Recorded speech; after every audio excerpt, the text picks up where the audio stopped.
갈라디아서 1장 6절에서 9절입니다.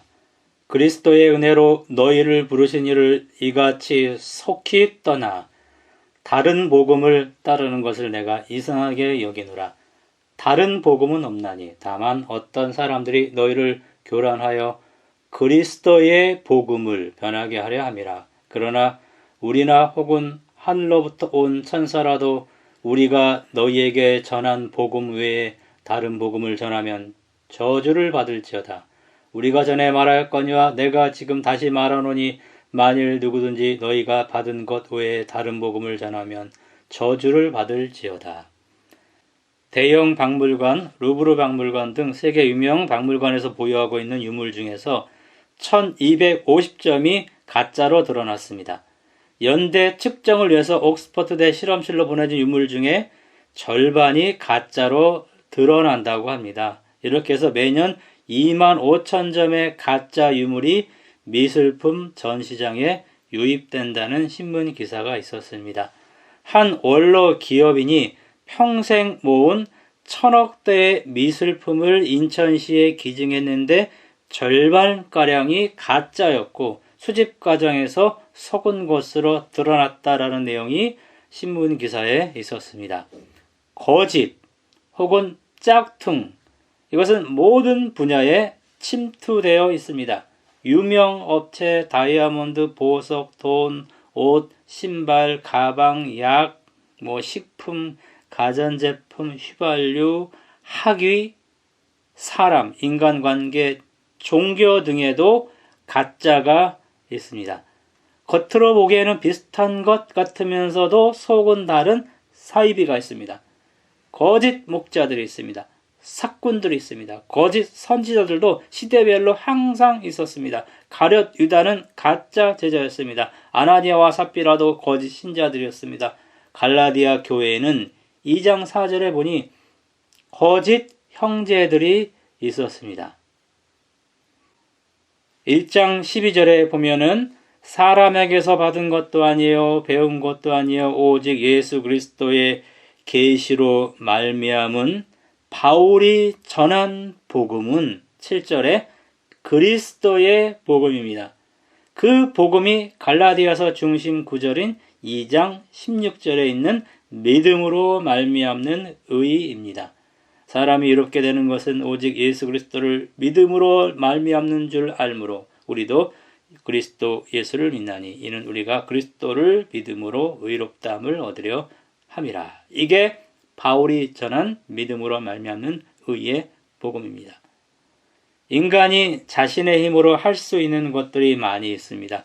그러나 사람이 의로워지는 것은 인간의 힘으로는 절대로 안 되고 하나님으로 말미암습니다. 현대사에 눈부신 발전들이 있어 왔지만 인간은 자신 안에 있는 악을 극복할 수 없다는 것이 이미 증명이 되었습니다. 인간이 변화되는 것, 이것은요, 교육이나 수양이나 의지력이나 노력으로 되는 것이 아니라 오직 하나님의 은혜로만 가능한 것입니다. 그러므로 지금도 그리고 죽는 그날까지 모든 사람은 오직 100% 믿음으로 말미암아서만 의를 얻게 됩니다. 갈라디아 교회에 다른 복음이 전파되고 있었다고 1장 6절 8절에 나옵니다. 갈라디아 1장 8절 또 9절에는 그 원문에는 다른이란 단어는 없습니다. 하여튼 갈라디아 교회에 다른 복음이 전파되고 있었습니다. 그 다른 복음이 무엇인지 명시되지 않았습니다. 우리는 갈라디아서 서신의 내용으로 그것이 무엇인지를 추론할 수 있습니다. 당시 유대주의자들이 믿는 복음은 한마디로 말해서 인간이 최선을 다해서 율법을 지키면 하나님의 도와주심을 힘입어서 의를 이룰 수 있다라는 가르침이었습니다. 사람의 노력 플러스 하나님의 은혜, 이것이 구원입니다. 이것이 바로 다른 복음이었습니다. 다른 모든 일반 종교도 자신의 노력으로 의를 이룰 수 있다고 가르칩니다. 자부심이 강한 인간의 본성에 인간의 무능함과 무력함을 지적하는 복음은 인기가 없는 것 같습니다. 반면에 구원을 위해서 자신이 뭔가를 할 수 있다는 이 다른 복음은 사람의 구미를 당기는 이상한 마력이 있어서 사람들이 1장 6절에 보니까는요, 속히 떠나서 다른 복음을 따른다고 말합니다. 갈라디아 교회의 다른 복음은 십계명을 순종하는 것이 아니었어요.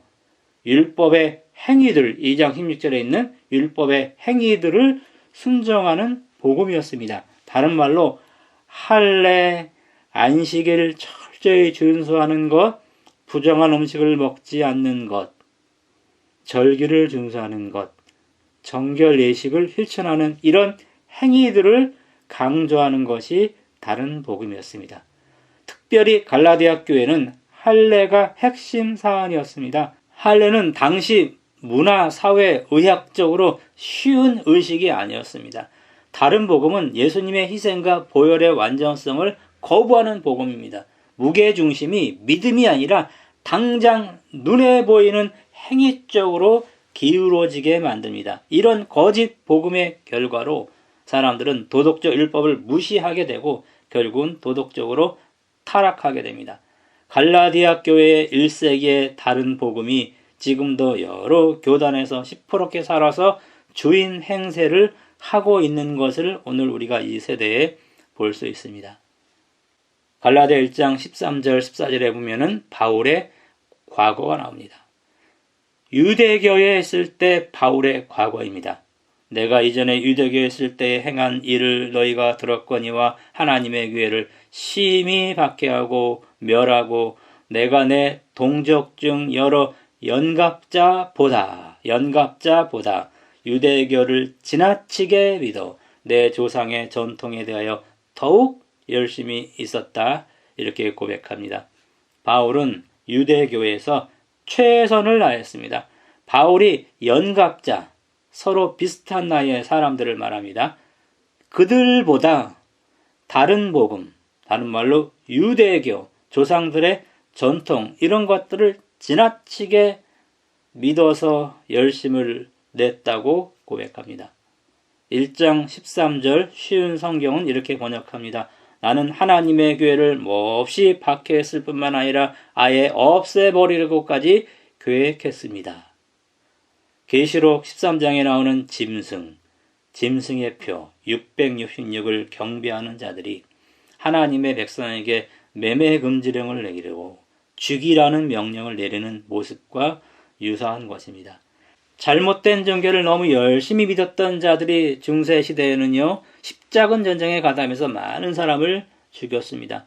이슬람교를 믿고 열심을 내면 자살, 폭탄, 테러리스트들이 될 수도 있습니다. 마찬가지로 우리가 다른 복음을 믿으면 남을 정죄하고 공동체를 피곤하게 하는 사람들이 됩니다.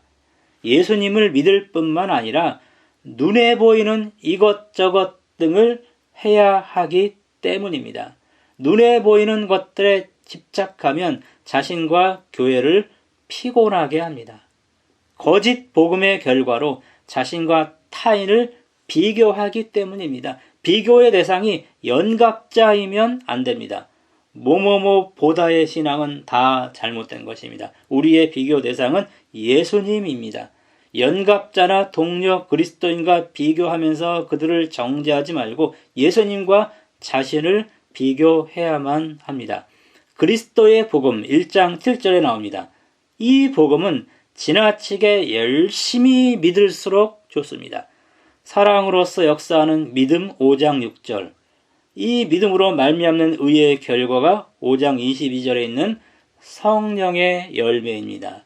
마태복음 7장 21절에 있는 순종, 야고보 2장 26절에 있는 행함이기 때문인 것입니다. 어떤 분은 이렇게 말했습니다. 참 믿음은 순종을 잉태하고 있으므로 믿음이 자라면 순종이라는 아기가 태어나는 원리이다. 이렇게 말을 했습니다. 바울은 시력이 좋지 않아서 로마서 16장 22절에 보면요, 더디오를 통해서 서신을 대신 쓰게 했습니다. 그런데 갈라디아 지방의 교회들 안에서 일어나고 있는 이런 다른 복음을 바울은 용납할 수가 없고 또 시급히 처리해야 했기 때문에 친히 친필로 큰 글씨로 갈라디아서를 기록했다고 갈라디아 6장 11절에 말합니다.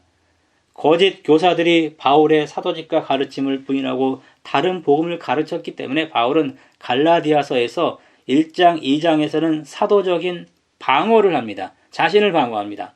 3장, 4장에서는 복음을 방어합니다. 그래서 갈라디아서의 문체는 아주 공격적이고 전투적이고 엄숙하고 엄격하고 여기에는 찬양이나 칭찬이 없습니다. 바울 서신 중에서 갈라디아서에만 감사라는 단어가 나오지 않습니다. 갈라디아 교회는 바울이 기도를 요청하지 않은 유일한 교회이기도 합니다. 거짓 복음을 전파하는 사람들은 저주를 받을지어다라고 바울은 1장 8절 9절에서 두 번 언급을 합니다. 이 저주는 파멸에 빠지는 것이에요. 천벌이 임하는 것입니다. 영원히 잃어버림을 당하는 것입니다. 하나님으로부터 버림을 받는 것을 의미합니다. 제가 2003년도에 처음 그 용산 전자상가에 가서 50만원짜리 디지털 카메라를 샀습니다. 그때 디지털 카메라가 막 나오기 시작했던 때입니다. 집에 돌아와서 상자를 열어보니 설명서가 없고 일본어로만 되어 있었습니다. 어떻게 작동되는지 알 수 없었어요. 니콘 회사에 전화해보니 그것은 정품이 아니라 내수라고 하면서 정품과 내수를 확인하는 법을 가르쳐 줬습니다. 저는 속았다 생각하고 그 다음날 가서 정품으로 다시 바꿔왔습니다. 그리고 그 다음 해에 제가 테니스를 배우면서 테니스 라켓을 사기 위해서 가장 싸게 판다는 동대문으로 가서 23만원짜리 라켓 한 자루를 샀습니다. 나중에 어떤 테니스 동호인이 제 라켓을 보면서 그 라켓이 정품이 아니라 내수라는 사실을 가르쳐 주면서 그래서 저는 또 속았다 생각하고 마음이 상했습니다. 이 세상에서 가장 무섭고 위험하고 치명적인 가짜는 다른 복음입니다. 복음은 중독성과 전염성이 있습니다. 다른 복음도 전염성이 있기 때문에 다른 복음에 감염된 사람들은 피해야 합니다. 바울은 다른 복음을 전파하는 자들에게 저주가 있다고 두 번 선언합니다. 레오나르도 다빈치의 살바도로 문디라는 작품이 있습니다. 모두 다빈치를 흉내낸 모조품으로 알려졌기 때문에 1958년 경매에서 45만 파운드, 7만 7천 원이죠. 7만 7천 원이 그 시대에는 더 엄청난 액수였겠죠. 그 액수에 팔렸습니다. 그러나 최근에 이 작품이 다빈치의 진품이라는 사실이 드러나면서 1억 2천만 파운드의 가치를 지녔다고 감정을 했습니다. 2천억 정도 되는 돈입니다. 이 진품을 소유한 사람은 벼락부자가 되었습니다. 복음의 진품과 짝퉁의 차이는 말로 다 설명할 수 없습니다. 진품 복음을 소유한 우리는 큰 자부심을 품고 살아가야 합니다. 내가 입는 옷, 내가 신는 신발, 내가 사용하는 카메라, 라켓, 전자제품 이런 것들이요. 이 메이커가 가짜일 수도 있어요. 괜찮아요. 그러나 복음은 참 복음을 믿어야만 합니다. 그리고 참 복음을 믿은 결과로 참 그리스도인이 되어야만 합니다. 그 결과로 우리는 성령의 열매, 순정, 행함이 있는 그리스도인, 이런 참 그리스도인이 되는 것입니다. 반면 갈라디아 교회의 거짓 형제들은 타인과 비교하고 눈에 보이는 4가지, 5가지 것들에 집착하고 타인을 정죄해서 공동체를 힘들게 만드는 거짓 형제들이었습니다. 우리 모든 성도님들 참 복음을 믿고 그 결과로 참 그리스도인으로 살아가는 우리 모든 성도 되기 바라면서 말씀 마치겠습니다.